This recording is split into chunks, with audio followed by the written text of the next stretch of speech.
We are anonymous. No faces, no handlers, no permission slips. We exist for the moments when power stops pretending, when the mask slips and the whole world can suddenly see what was always there. A man who confuses the United States government with his personal brand, the U.S. military with his private security team, and foreign countries with real people living real lives as pieces on his board. And right now the board is Venezuela.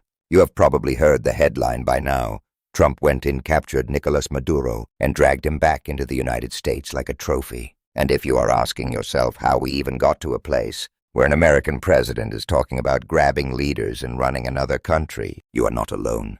This is one of those moments where history does not knock. It kicks the door in. And Trump's fatal mistake is not just what he did, it is what he revealed about where this is heading and who it was always for. I watched the way this story exploded across the news cycle.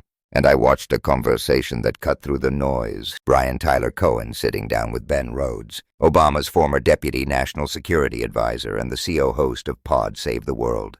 And Brian asked the question everyone has been whispering: was this intervention, Trump going and kidnapping Maduro, bringing him back into the United States, meant to distract from the issue, dragging his presidency down the Epstein files? And Ben Rhodes did not even flinch.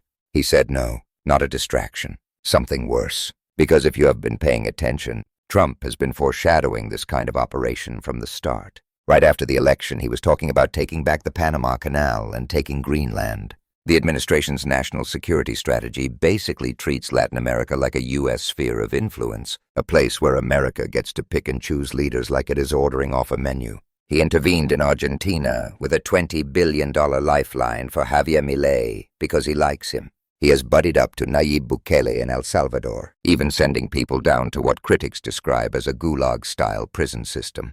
That is not America first.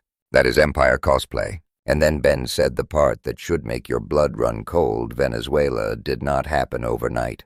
This took months to plan, assembling resources, staging forces, and building a 15,000-troop presence in the Caribbean. That means this was not some impulsive look over their distraction. This was a deliberate choice, a strategy. A template, a signal that this is not a one-off, and it might not be the last place Trump decides to use the U.S. military for regime change with no legal basis, running the hemisphere like his own private empire. So Brian asked the obvious follow-up: how does Trump square that with his so-called non-interventionist anti-neocon, no more forever wars branding, the thing he sold to voters as an escape hatch from the Republican warmongers of the past? Ben's answer was brutal because it was simple that posture was bogus. A con. In just the last year, Trump has bombed Iran, Nigeria, and now Venezuela, 3 major countries the U.S. had not struck like that before. And Ben made the point that matters: Trump is not driven by some coherent ideology. Some people around him are, he named Stephen Miller, but Trump is motivated above all by power and money.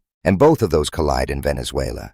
Power Trump gets to play strongman. He gets to depose a leader without legal authorization and act like it is normal. He gets to prove he can do whatever he wants, whenever he wants, and no one will stop him. Money Trump did not even bother with subtlety. Ben pointed out that Trump made clear in his own press conference this was not really about drugs. It was about oil. Trump talked about sending U.S. oil companies down there. Venezuela has the largest proven oil reserves. So he sees money in this too. Money for cronies, contracts, and leverage. That is why Ben called it a big political opening for Democrats, even though he wished it did not exist. We are already spending billions on deployments, and now you are talking about spending more rebuilding Venezuela, while Americans are begging for affordability at home. And that leads to the next trap: the money. Brian asked if Trump wants money to rebuild Venezuela, does not Congress have to allocate it? Is there not a guardrail? Ben's response should terrify anyone who still believes in guardrails. In theory, yes. In reality, this White House has already shown it will take giant pots of money, especially inside the Pentagon, and shuffle it around in ways that would normally be illegal. Congress appropriates. The executive spends. That is the constitutional order. But Ben warned they have ignored that order again and again, and this operation already crossed an even brighter line. Trump removed a leader and launched a warlike action without seeking authorization from Congress. Ben called it what it looks like: unconstitutional. And the question now is whether Congress will assert itself at all, especially as Trump floats boots on the ground, and the grotesque possibility of U.S. oil companies rebuilding Venezuelan oil fields with U.S. troops acting as armed protection. Then Brian hit on something important. A lot of Democrats are rightly decrying the illegality, the extrajudicial nature, the fact that Congress was not involved, but they are not always focusing on the bigger point. Not just the process was violated, but what the hell are we doing? Ben agreed. He said Democrats feel ignored because they were ignored. Many were not even notified before the operation, which is extraordinary. But he warned that focusing only on process is a rabbit hole. The core issue is that Americans do not want this. They do not want Washington obsessed with conquering foreign countries, while people cannot afford groceries and rent. And even if Maduro is odious, Ben acknowledged Maduro is not a good guy. This opens a chain reaction. What does this cost? What happens when conflict continues inside Venezuela? Where else does Trump do this next? Panama, Colombia because Trump threatened Colombia's leader today. Greenland because the obsession does not die, it just hibernates. And then Ben said the line that slices through everything: Trump does not care about you. Not you, the voter. Not your bills. Not your health care. Not your job. He cares about power and wealth. Yes, people who study authoritarianism worry about what happens when a lawless leader turns to war. Putin did it in Ukraine. But Ben's point was even simpler. This is not what anyone elected a U.S. president to do. Of course, Republicans are doing what Republicans always do in moments like this. Brian brought up how figures like Ted Cruz try to make it reductive. If you oppose intervention, you must support the communist dictator. Brian referenced how that attack was aimed at Zoran Mamdani, paint him as aligning with Maduro birds of a communist feather, the usual garbage designed to shut down debate. Ben said we have seen this movie before. Iraq. Questioning the invasion meant you supported Saddam Hussein. It is a cheap trick and it is always the same lie. There are other ways to support democratic change and civil society besides war. And the U.S. track record on regime change wars is ugly. Removing an autocrat does not automatically create something better. Meanwhile, Ben said he knows Venezuelans who hate Maduro, who have friends and loved ones in prison. Some might feel relief today. But here is the tragedy: Trump does not give a damn about them. He is already signaling he will work with remnants of the regime, and he is making no pretense that this is about democracy or human rights. Brian pushed it further. It looks like Maduro was just a barrier to consolidating resources. Remove him. Keep the next person, his vice president, possibly a female successor, because she will be more cooperative. Ben agreed and took it a step further. Maduro was the convenient pretext because he is widely disliked and widely seen as having stolen the last election. But the real goal is the oil.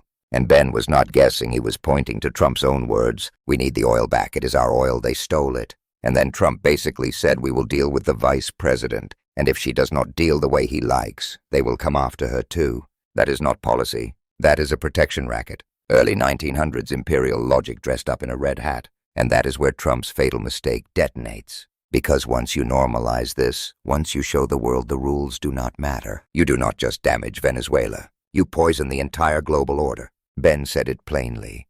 What lesson does Putin take about what he is allowed to do? What lesson does China take about Taiwan? You are opening Pandora's box. You are telling every strong man on earth that sovereignty is optional if you are powerful enough. And yes, there are immediate questions. Will remnants of Maduro's government cooperate? What do Russia and China do, given their influence in Venezuela? Does violence escalate? Do U.S. troops end up stuck there? Can the administration land the plane without this spiraling? But even if you could, Ben's warning stands. You do not return to ruleless geopolitics without paying for it. Brian asked if this is a gateway into a second round of imperialism, big autocratic countries carving up regions. Ben said it already feels like that. Trump views the Western Hemisphere like Putin views the former Soviet Union, like China views the South China Sea and Taiwan, a world where big powers do whatever they want. And he reminded everyone why modern rules exist in the first place. We lived through 2 world wars. No, he is not saying we are there tomorrow, but you do not play with this dynamic without consequences. Then came one of the most revealing moments: Maria Corina Machado. According to Brian, she praised Trump, even dedicated her Nobel Peace Prize to him, trying the oldest trick in the book: flatter the narcissist. Get what you want. And the second there was an opening for her to rise, Trump swatted her down. Not strong enough. Does not command enough respect. End of story. Ben called it extraordinary. Machado was not allowed to run in the last election, but the candidate she backed reportedly won, according to independent monitors. She does have real support. But she learned what everyone learns. Eventually, sucking up to Trump does not make you part of his plan. His plan is a spectacle: get rid of Maduro, grab the oil. And when Trump says she is not respected, Ben said he likely means she is not respected by the power brokers and the military, the same military she opposed. Trump tossed her overboard instantly, not even pretending this is about democracy or human rights. And then there was the Macho Man routine. Pete Hegseth got on stage and crowed that Maduro messed around and found out. Trump warned Colombia's President Gustavo Petro to watch his ass. Marco Rubio echoed the mess around and find out energy. Brian said, sure, you can roll your eyes at how juvenile it is, but then it hits you. These are the people controlling missiles, troops, and treaties. Juvenile becomes deadly when it is attached to the most powerful state on Earth. And Brian asked the scariest question in the whole exchange. At what point are they doing the thing we were afraid they might do? Because Trump normalizes it slowly, like a frog boiling in water. A year ago, if someone told you Trump would invade Venezuela, remove the leader, and declare he is running the country, you would call it the worst-case scenario. But because there was a ramp-up, threats, escalation, attacks on boats, now it feels like a thing that happened. And that is exactly how you lose your ability to resist. So what happens when the executive is lawless? The legislative branch is impotent. The judiciary has surrendered its autonomy, and the rest of the world cannot stop it without risking war. Brian said it does not feel like the same world order as yesterday or even 11 months ago. Ben agreed, dangerous new terrain. And his answer, his only constructive answer, was political pushback. Congress has not asserted itself because Republicans will not. So the pressure has to come from voters, from mobilization, from widening fractures inside MAGA itself. Because if Trump starts losing support, Democrats, activated independents, unhappy, Republican constituents asking why are we in Venezuela, then members of Congress suddenly discover a spine. Ben said there needs to be a decisive political turn against Trump, so he has less room to drive the conversation and force everyone to react. And Brian closed the loop with the most damning truth. Trump has been broadcasting day after day that he is not interested in what people elected him to do, stripping health care, gutting food assistance, making everything more expensive with trade wars everyone warned would raise prices, gilding the Oval Office in gold, buying luxury jets, throwing obscene parties at Mar-a-Lago, and now regime change in Venezuela as the final proof that he does not care about you. Ben agreed. Trump cannot even pretend to care about affordability. He likes the power. He likes rich oligarchs. He likes foreign leaders being scared of him. But none of that is what people in the United States want. And that is the vulnerability. The argument cannot just be he did not get authorization. The argument is, what the hell is he doing? He is working for oil companies, not for you. He launched this operation and said the quiet part out loud. And that is Trump's fatal mistake. Because once you say it out loud, once you admit it is about oil domination and control, you stop being able to hide behind slogans. America first collapses. No more forever wars collapses. And the only thing left is what it always was. A strong man chasing wealth, daring the world to stop him. So here is what you do next. Do not let this become normal. Do not let mess around and find out become doctrine. Do not let an illegal, reckless, oil-soaked spectacle swallow the future while your life gets harder at home. If you want deeper coverage of international affairs, check out Pod Save the World with Ben and Tommy. And if you want to push back against this lawless imperial nonsense, then make noise. Share this. Talk about it. Stay engaged. Show up. Because silence is the permission slip Trump is counting on. We are anonymous. And we are watching.